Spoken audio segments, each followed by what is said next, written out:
Le restaurant s'appelait Luminous. Il se trouvait au 42e étage de la tour Hartman au centre-ville avec des fenêtres au plafond donnant sur les toits de la ville. Le genre d'endroit où les réservations nécessitaient un préavis de 3 mois et entrée commençait à 60 $. Je suis entrée vêtue d'une simple robe noire de Target et d'appartement que je possédais depuis 2 ans. Ma sœur Caroline se tenait près du stand d'hôtesse dans une robe de cocktail de créateur qui coûtait probablement plus cher que mon paiement mensuel de voiture. Son mari, Derek, portait un costume qui criait richesse et statut. Oh, en fait, tu es venue, a dit Caroline en me voyant. Son sourire n'atteignit pas ses yeux. Je n'étais pas sûre que tu y arriverais. C'est l'anniversaire de maman, dis-je simplement. Bien sûr que je suis venue. Eh bien, espérons que vous pourrez vous permettre de dîner, murmura-t-elle alors que nous nous dirigions vers la salle à manger privée. Cet endroit est incroyablement cher, mais Derek a insisté sur le meilleur pour maman. Je n'ai pas répondu. Je l'ai juste suivi à travers le restaurant, devant des tables de convives bien habillées vers l'arrière où notre famille se réunissait. La salle à manger privée était magnifique. Une longue table pour 12 personnes avec des verres en cristal et de la porcelaine fine. Des bougies scintillaient dans des supports en argent. À travers les fenêtres, la ville scintillait comme des diamants épars. Maman était assise à la tête de la table, élégante dans une robe bleu marine. Papa était à côté d'elle, déjà en train de travailler sur son premier scotch. Mon frère James et sa femme étaient là. Ma tante Linda et mon oncle Tom, la belle famille de Caroline, toutes les personnes qui comptaient pour notre famille. La voilà. Maman a dit que quand elle m'a vue, elle s'est levée et m'a serrée dans ses bras, mais c'était plus fonctionnel. On commençait à s'inquiéter que tu sois perdu. La circulation était mauvaise, ai-je dit, ce qui était vrai. Eh bien, tu es là maintenant. Maman fit un geste vers le bout de la table. On t'a sauvé une place. Le siège était à l'opposé de maman, coincé entre mon neveu adolescent qui ne levait pas les yeux de son téléphone et une chaise vide, le pire siège de la pièce. Je me suis assise sans commentaire. Caroline prit place à côté de maman sur le siège d'honneur. On commande du champagne? Elle a demandé à haute voix. Je pense que maman mérite le meilleur ce soir. Le Dom Pérignon 2012, a ajouté Derek. Rien que le meilleur. Un serveur est apparu presque immédiatement. Excellent choix, monsieur. Je vais sortir ça tout de suite. J'ai regardé cette performance en silence. Caroline a adoré ces moments, adorait démontrer à quel point elle et Derek réussissaient en comment ils pouvaient se permettre les choses chères. Elle était directrice principale du marketing dans une entreprise pharmaceutique. Derek a dirigé un cabinet d'avocats prospères. Ensemble, ils en gagnaient environ 400 000 par an. C'était impressionnant. Ça l'était vraiment. Le champagne est arrivé dans un seau à glace. Le serveur a versé des verres pour tout le monde. Quand il est arrivé vers moi, Caroline a levé la main. En fait, peut-être juste de l'eau pour ma sœur, dit-elle doucement. Le champagne est un peu cher. Je prendrai du champagne, dis-je calmement. Le serveur regarda entre nous, incertain. Bien sûr, dit-il finalement, en versant mon verre. Le sourire de Caroline se resserra, mais elle leva son verre vers maman. 60 ans de grâce, de sagesse et de force. Nous t'aimons. Tout le monde a trinqué et bu. Le champagne était excellent, croquant et parfaitement frais. Le dîner a commencé avec des entrées, des huîtres, des gâteaux de crabe, une délicate soupe de courges musquées. Caroline a commandé pour la table, sélectionnant les articles les plus chers avec une confiance décontractée. « N'est-ce pas incroyable? » Elle a dit à maman. Derek a trouvé cet endroit. Apparemment, il appartient à un jeune entrepreneur qui en a fait la réserve la plus chaude de la ville. C'est charmant. Maman était d'accord. Caroline se pencha vers moi pendant que les autres parlaient. Chaque apéritif coûte environ 30 $, murmura-t-elle. Juste pour que tu saches, je ne veux pas que tu sois choqué quand tu verras la facture. Nous le divisons. J'ai demandé tranquillement. Eh bien, Derek et moi en couvrons la majeure partie, a-t-elle dit. Mais nous pensions que tout le monde pouvait participer un peu, peut-être 100 francs de votre part si vous pouvez le gérer. J'ai hoché la tête et pris une autre gorgée de champagne. Les plats principaux sont arrivés ensuite. Filet de canard mignonne poêlée au saumon confit. Chaque assiette était une œuvre d'art, soigneusement agencée, garnie de fleurs comestibles et de micro-verres. C'est un steak à 75 $. Caroline annonça avoir coupé dans son filtre. Bœuf Wagyu, importé du Japon. Derek, tu as un excellent goût. Derek rayonnait. Seulement le meilleur pour la famille. De l'autre côté de la table, James parlait de sa nouvelle promotion. Tante Linda discutait de sa récente croisière. Tout le monde se produisait, montrait ses succès, ses réalisations, sa vie parfaitement organisée. J'ai mangé mon saumon en silence. Il était cuit parfaitement, la peau croustillante, la chair tendre et feuilletée. Alors, comment va le travail? James m'a finalement demandé. La façon dont vous pourriez interroger quelqu'un sur une condition médicale légèrement désagréable. C'est bien, j'ai dit. Toujours dans ce petit café? Caroline a demandé. Qu'est-ce que tu es maintenant? Assistant manager? Quelque chose comme ça, j'ai dit. C'était l'histoire qu'il connaissait. Il y a 4 ans, j'avais quitté mon emploi en entreprise et j'avais dit à tout le monde que je prenais du temps pour comprendre les choses. J'avais commencé à travailler dans un petit café du centre-ville, à préparer du café, à servir des pâtisseries, à travailler le quart du matin. Ce que je ne leur avais pas dit, c'est que je possédais ce café et le bâtiment dans lequel il se trouvait, ainsi que 4 autres restaurants à travers la ville. Ça doit être sympa, continua Caroline. Ne pas avoir de vraies responsabilités, juste faire du café, pas de stress. Bien sûr, le salaire doit être terrible. Je gère, j'ai dit. Je suis sûre que si. Elle m'a tapoté la main avec condescendance, et il n'y a pas de honte à faire un travail simple. Tout le monde n'est pas fait pour la vie en entreprise. Papa s'éclaircit la gorge. Caroline, ça suffit. Comment? Je suis solidaire.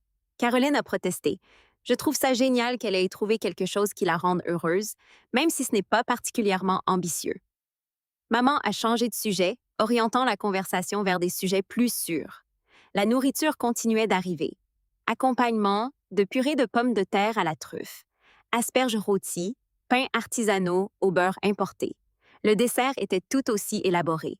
Un sul au chocolat qu'il fallait commander au début du repas. Crème brûlée aux baies fraîches. Un cours de fromage avec des variétés exotiques que je ne pouvais pas prononcer. Ce repas doit coûter des milliers de dollars, a déclaré tante Linda impressionnée. Environ 4 000 pour nous tous, a confirmé Derek.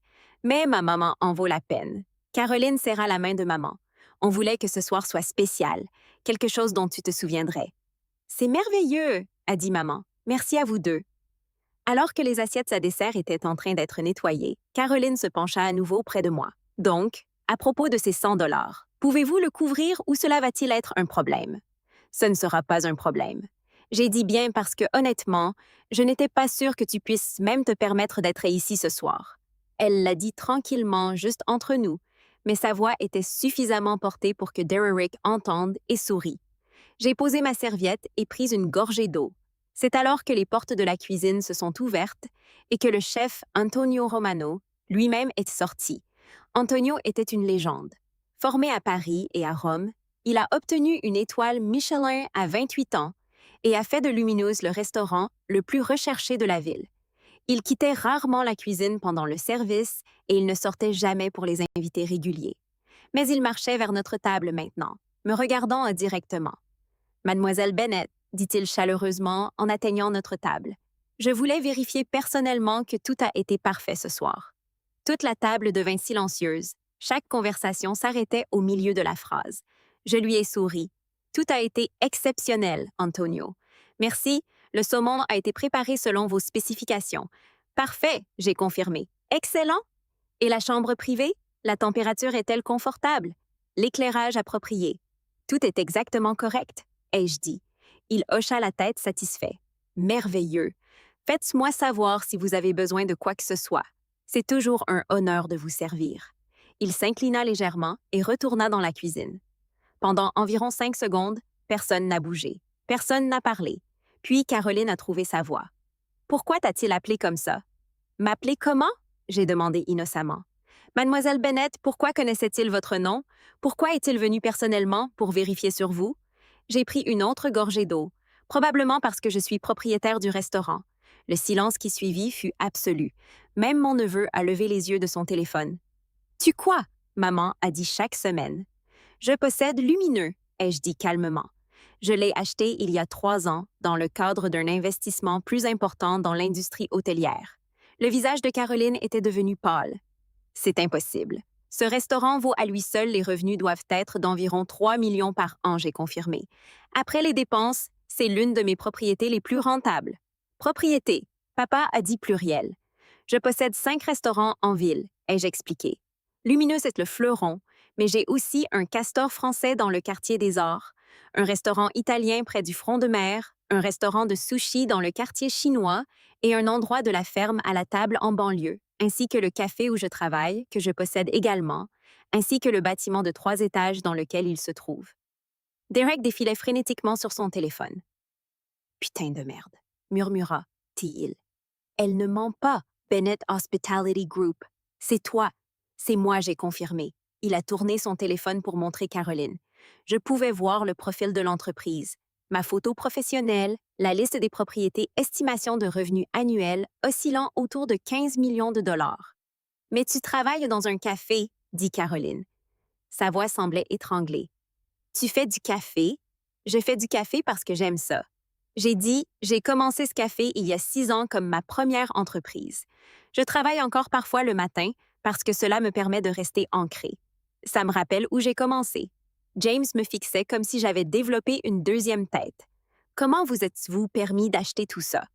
J'ai tout sauvé de mon travail en entreprise. J'ai dit chaque bonus, chaque relance. Je vivais dans un studio et conduisais une voiture d'occasion. Quand j'en ai eu assez, j'ai acheté un café en difficulté pour 60 000 $. Je l'ai retourné, je l'ai rentabilisé, j'ai utilisé ce profit pour acheter le bâtiment. Ensuite, j'ai répété le processus, mais c'était il y a seulement 6 ans. Tante Linda a dit 6 ans de journée de 16 heures. J'ai dit 6 ans à tout apprendre sur l'industrie de la restauration, 6 ans à faire des investissements intelligents et à prendre des risques calculés. La main de maman était pressée contre sa poitrine. Pourquoi tu ne nous l'as pas dit? J'ai essayé. J'ai dit doucement. Il y a 4 ans, lorsque j'ai acheté ma deuxième propriété, je vous ai tous invités à l'ouverture. Tu as dit que tu étais trop occupé. Quand j'ai acheté Luminous, j'ai appelé pour partager la nouvelle. Tu m'as félicité et ensuite tu as passé 20 minutes à me parler de la promotion de Caroline. Les yeux de Caroline se remplissaient de larmes, mais je ne savais pas si c'était de la honte ou de la colère. Chaque fois que j'essayais de partager mon succès, je continuais, quelqu'un changeait de sujet ou le minimisait, alors j'arrêtais d'essayer. Je vous ai laissé penser que j'étais juste la sœur qui faisait du café. C'était plus facile que de se battre pour la reconnaissance. Le serveur apparut alors, tenant un dossier en cuir. Le chèque, Monsieur Thompson, dit-il à Derek. Derek le prit automatiquement puis baissa les yeux sur le total. Son visage espacé de pâle à complètement blanc. 4 318 $, a-t-il lu à haute voix. Sa voix craqua légèrement. Oh, ce ne sera pas nécessaire, dis-je. J'ai sorti mon téléphone et tapé un message rapide. Je prépare le dîner de ce soir, considère ça comme mon cadeau à maman. Tu ne peux pas, commença Caroline. Je peux absolument, l'interrompis-je doucement. C'est mon restaurant. Je peux faire ce que je veux. Antonio réapparut avec une bouteille de vin. Mademoiselle Bennett, je pensais que votre mère pourrait profiter de notre réserve spéciale pour son anniversaire. Un château Margaux de 1982. Content de mes compliments. Il a versé une petite quantité pour que maman goûte. Elle prit une gorgée mécaniquement, clairement trop choquée pour comprendre ce qui se passait. C'est charmant, murmura-t-elle. Après le départ d'Antonio, papa a parlé pour la première fois depuis la révélation. 15 millions de revenus annuels environ, ai-je dit. Et nous nous sommes inquiétés pour vous, a-t-il dit. Nous avons été désolés pour toi. Je sais.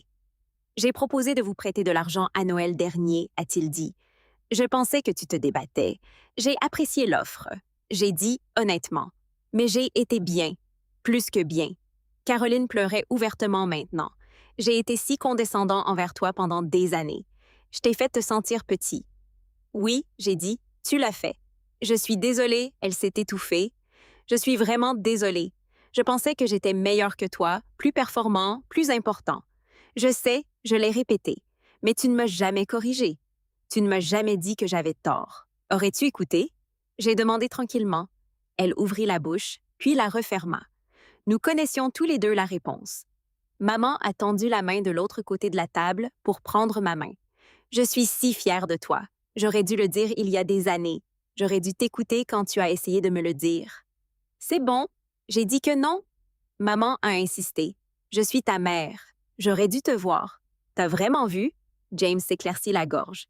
Alors, vous embauchez? Malgré tout, j'ai ri. Tu me demandes sérieusement un travail maintenant? Je veux dire, tu es clairement en train de le tuer, a-t-il dit. Et je déteste mon travail, alors oui, je demande. Je vais y réfléchir, ai-je dit. Le reste de la soirée fut étrange. Les gens n'arrêtaient pas de s'excuser, de poser des questions, de me regarder comme ils ne m'avaient jamais vu auparavant. D'une certaine manière, ils ne l'avaient pas fait. Ils avaient vu la version de moi qu'ils voulaient voir. Le sous-performant, celui qui les a fait se sentir mieux dans leur propre choix. Quand nous sommes finalement partis, Caroline m'a serré dans ses bras dans l'ascenseur. On peut déjeuner? Elle a demandé. Juste nous. Je veux vraiment parler, vraiment écouter cette fois. J'aimerais ça, ai-je dit. Maman m'a embrassé sur la joue. Ma fille qui a réussi. Je suis désolée qu'il m'ait fallu si longtemps pour le voir. Tu me vois maintenant? Ai-je dit. C'est ce qui compte. Je suis rentrée chez moi dans ma vieille voiture, devant les immeubles que je possédais, à travers la ville où j'avais construit mon empire tranquillement et sans fanfare. Mon téléphone bourdonnait de SMS, d'excuses, de félicitations, de questions sur les dates du déjeuner et de réunions café. J'ai souri et posé le téléphone. Demain, je travaillerai le quart du matin à mon café. Je préparais des lattes et discutais avec des clients réguliers. Je vivrai ma vie comme je l'ai toujours fait, selon mes propres termes, à ma manière. Mais ce soir, pour la première fois depuis des années, ma famille savait enfin qui j'étais vraiment. Et ça faisait du bien.